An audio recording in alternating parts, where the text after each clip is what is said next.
In this riveting episode of Paternity Court, we have the quintessential tale of Joel Turman and Gabriela Sanchez. Joel, bless his little heart, has some doubts about the paternity of the child due to some trust issues between him and Gabriela. But don't worry, Gabriela is here to set the record straight. You are spiritually married to the defendant, but claim his denial that he fathered your 8-month-old son has stopped him from legally marrying you. You need paternity proof to save this relationship. Is that correct? Yes. Joel drops a bombshell and tells the court that he met Gabriela on a dating app and slept with her on the first night. The audience gasps in shock and awe, and Miss Lauren has a hilarious reaction. How scandalous! That's definitely a super swipe, super like, whatever you called it. Well, here is the reason why Joel has the doubts. Hey, I'm like, she beautiful, she matched with me, we met. And so I show them pictures and they send me a video like, yo, isn't this the girl you're talking to? She's at a bar giving somebody else her number, it looks like. But wait, there's more. Joel then suggests that Gabriela may have slept with another guy she met at the bar on the same night. Shocking, I know. Gabriela, on the other hand, swears she's been faithful to Joel. He stops me and he's like, hey man, are you talking to Gabby? And he goes, you should be careful, man. I heard she messes with a lot of dudes. And I'm like, What? that's strange to me because that's how we met. Whoa, is Gabriela hiding something from the court? She says that she only used to talk to guys on Tinder while she and Joel were in a relationship. You was on the party line and you had stopped swiping. Yes. And you was on automatic swipe. Moreover, Joel presents physical evidence to the court regarding Gabriela's cheating. You know I'm a germaphobe. Put it on this pen. Exhibit A. Men's boxers. Joel then presents some physical evidence to the court, but who cares about evidence, right, Miss Lauren? For a fact that I conceived October 20th. That's my birthday. So that... In Vegas.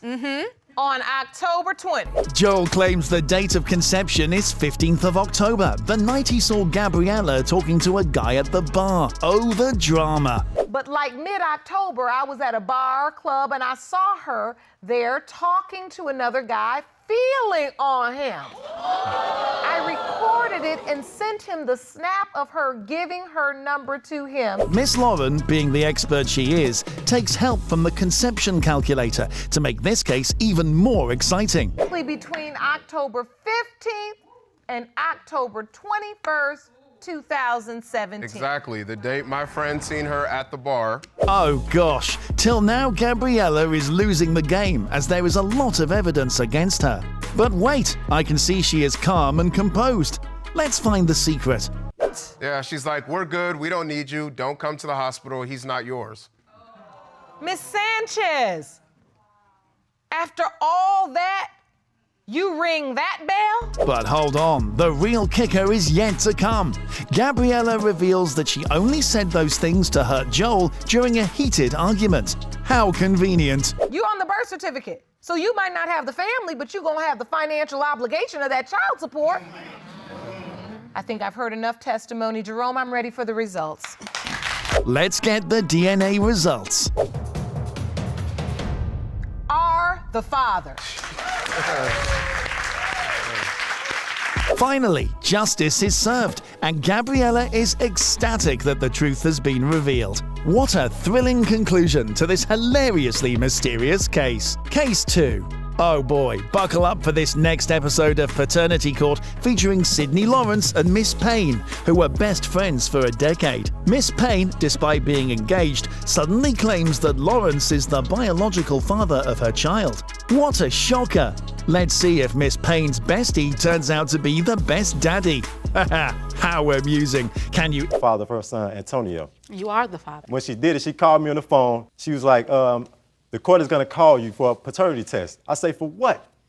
She said, for Antonio. I said, Antonio already got a father already. Even imagine hearing something like that from your best friend? Spine-chilling, I tell you. And they brought him in. I looked at him.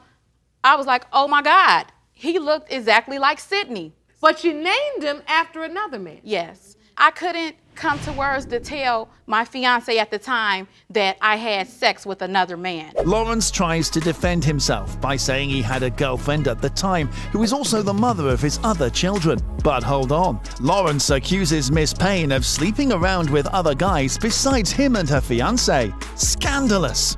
I hear another boom. I say, you need to get up and go to the door and see who that is. So she get up and go to the door and peep out the peephole, and I'm guessing it was one of the stalkers or one of her boyfriends. Exactly, you don't even know. Unknown, but you're she didn't lying. open up the door. You're not even telling me. And oh, Miss Lauren's reaction to this juicy story of two supposed best friends is priceless. I know we're here to talk about paternity, but I want to figure out what kind of best friend relationship is this? Now, what is this? Innocent Miss Lauren, little does she know about friends with benefits. Haha, how hilarious. Lawrence further claims that Miss Payne is making up stories and that the child is someone else's. After all, if the child was his, why would Miss Payne keep it hidden for 3 years? But if I'm having sex with her and another dude is at the door, so what is this, like a routine thing? What, she's got guys coming in and out or something? I don't know what's going on. So you had sex with me and then you just told me that wasn't your boyfriend. So when I left, then he came in and had sex. Miss Payne presents a conception calendar to the court in a desperate attempt to prove that Lawrence is the father because her fiancé has tested negative for the paternity test. Well, 9 months later, Antonio was born, and you were one of the men, even though you only had a day. But given that they only got intimate once, let's see if Lawrence could even be the father. Haha, this is too good. Are not the father. Finally, the truth comes out, and Lawrence isn't the father. Miss Payne is now embarrassed and probably realizes who the real father could be. Let's hope she can sort things out in time for her son and herself. What a weird conclusion to this episode. Case 3. Oh boy, here we go. Mr. Adel wants to know if he's the father of his girlfriend's 2-month-old daughter because they're into swinging and he found out she slept with another man. Ouch. Terms. The rules are you don't go outside of the relationship and have sexual relations with anyone outside of the relationship unless the other one is present. Miss Jones tries to justify herself by saying she only did it because she found out Adel slept with someone else. That's why you cheated, because you saw that picture, so then you went out and did it. Absolutely. I guess swinging isn't so carefree after all, huh? At first, I thought he was crazy. Why would you want to sleep with somebody else other than your loved one? Because That's what I'm thinking. It's exciting. But I gave it a chance because I loved it. Before getting into the paternity issue, even the judge can't help but swing her head in disbelief of the couple's unconventional relationship. Oh, how scandalous. Who finds the people? How does that start? Well, the way we did it was we put an ad out online. An ad online? Yes. What would an ad like this say? Miss Lauren is shocked to know how people have taken this sex thing too far. It's like they're living in some kind of kinky utopia. I mean, this is turning into 50 Shades of Paternity. I'm already working on the screenplay. Adel started doubting the paternity of the baby just after a month she was born because Miss Jones had confessed that she slept with one of his friends. Yikes, what a mess. One thing led to the next. We used the condom, I remember. And when I told him that there may not be a possibility, I was trying to get under his skin. But you didn't mean it. No.